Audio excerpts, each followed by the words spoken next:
Hey guys, all right, so I'm just going to show you my sample um, narrative, and it's called Leaving Teaching, the McDonald's Meal That Changed My Mind.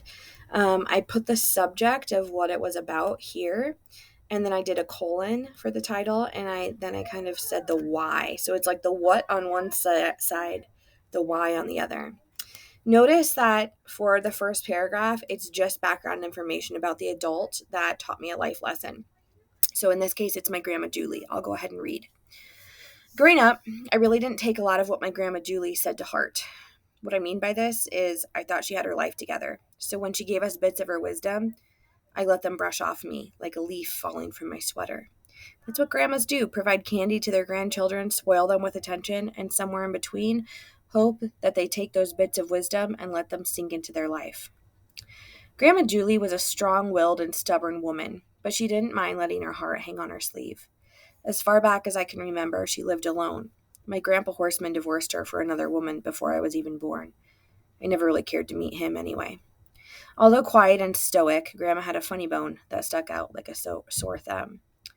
The thing I remember most about Grandma Julie before she passed away was how her stroke made her feel so dependent on others. She couldn't cook her own dinner, she couldn't make her own bed, she couldn't get dressed on her own. She couldn't bear anyone helping her that much. It was discouraging. She cursed under her breath many times when things that used to seem so easily accessible to her were now, in her words, a pain in the arse. So notice how I did a whole first page, so 3 paragraphs of background information. You would only necessarily need to do one, but that is also, I kind of looked at the story Grounded that we read to use it as a mentor text. And the bolded lines are lines that I copied from as mentor sentences from Grounded, meaning that I copied the way that they're written and applied it to my own writing. But I really described my grandma, what she did, how she acted, so you can get a sense of kind of what she's gone through before I lead you into the life lesson that she taught me in the moment. Okay. The time I'm writing about, was when Grandma and I both had a day that was a pain in the you-know-what. That day at school, year 2 of teaching, was one of the worst days of my teaching career. I left my usually organized room totally unkempt as I walked out without my backpack to my car, with only my keys and phone in hand. I half-heartedly waved to my students who yelled my name tearfully as I exited the school. Once in my car, I let the waterfalls flow. Why do I feel like a failure? Why does teaching feel so hard? Why can't I let go of my stress? Why did I choose to teach in the first place? So notice I have a lot of tough questions, and it's a bunch of again and agains using those signposts in our own writing. Mascara smeared under the tired pockets beneath my eyes. I needed to leave the parking lot, and fast. So I could have just said, I cried, right? But I really described it here. What does it look like when you're crying? Not the cute cry, like, oh, just a little tear, like the ugly cry where you're like, right? You're like hiccup crying, right? And you can make serious moments have humor too. Hangry and emotional, I sped to McD's and ordered my usual, a fish fillet meal. I grabbed a second meal and a hot fudge sundae with nuts, Grandma's favorite. She always knew what to say on rough days like this.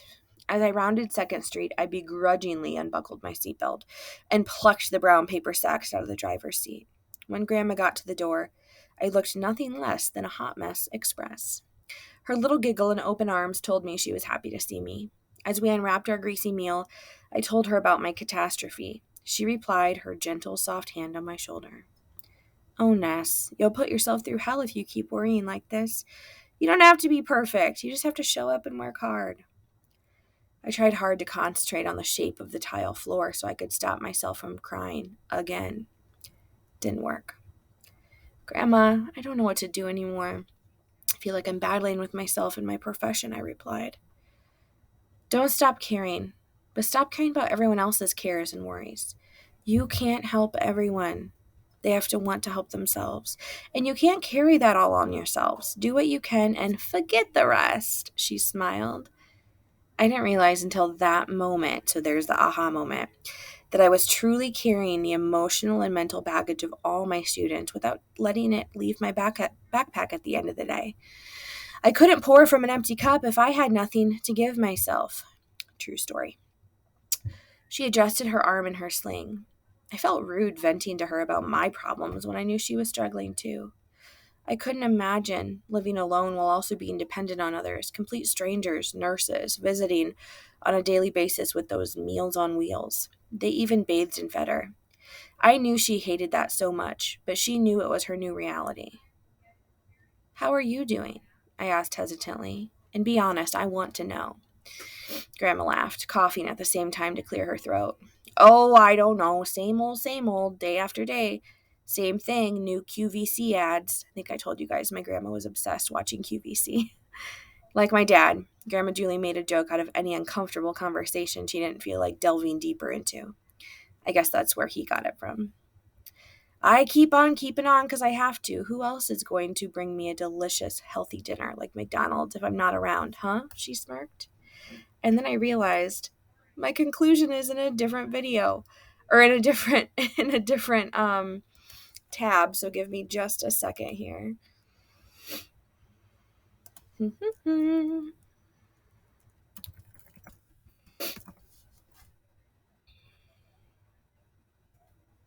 Here we go.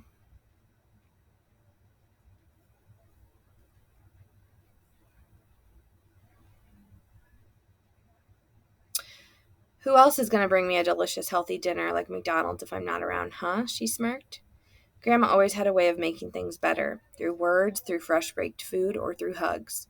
That terrible day of teaching taught me that I needed to rely on my family in times of struggle and despair. I often figured Grandma had her life together, but she made me realize that sometimes it's okay to fall apart.